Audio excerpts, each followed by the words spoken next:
जय शिवराय मित्रांनो. महाराष्ट्राचे मुख्यमंत्री देवेंद्र फडणवीस यांनी काल एका पत्रकार परिषदेमध्ये सांगितलं होतं की आम्ही शेतकऱ्याला दरवर्षी 15,000 रुपये देणार. नेमके कोणते ते 15,000, काय योजना, सविस्तर जाणून घेऊया अवघ्या 2 ते 3 मिनिटात.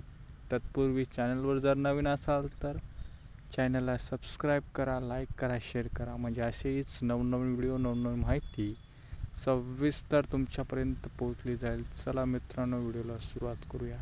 मित्रांनो, महाराष्ट्राचे मुख्यमंत्री देवेंद्र फडणवीस यांनी आम्ही आणि केंद्र सरकार मिळून 15,000 रुपये दरवर्षी शेतकऱ्यांना मदत करतो असं काल पत्रकार परिषदेमध्ये सांगितलं.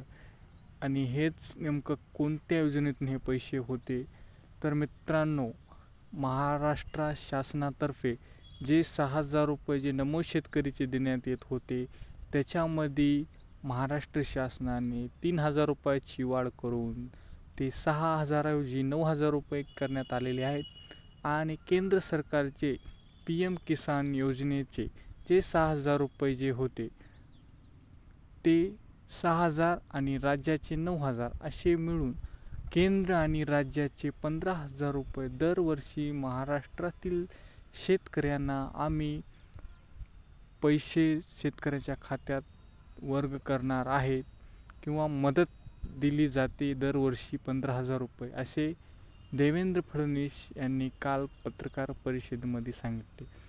आणि खूप दिवसापासून चर्चा होती की महाराष्ट्रातील नमो शेतकरीचे 6,000मध्ये वाढ होणार काय, तर 100% वाढ होणार आहे आणि ती 3,000 रुपयाची वाढ होणार आहे. मित्रांनो, हे एक तुमच्यासाठी अपडेट होतं. मित्रांनो, भेटूया पुढच्या व्हिडिओमध्ये. तोपर्यंत धन्यवाद मित्रांनो.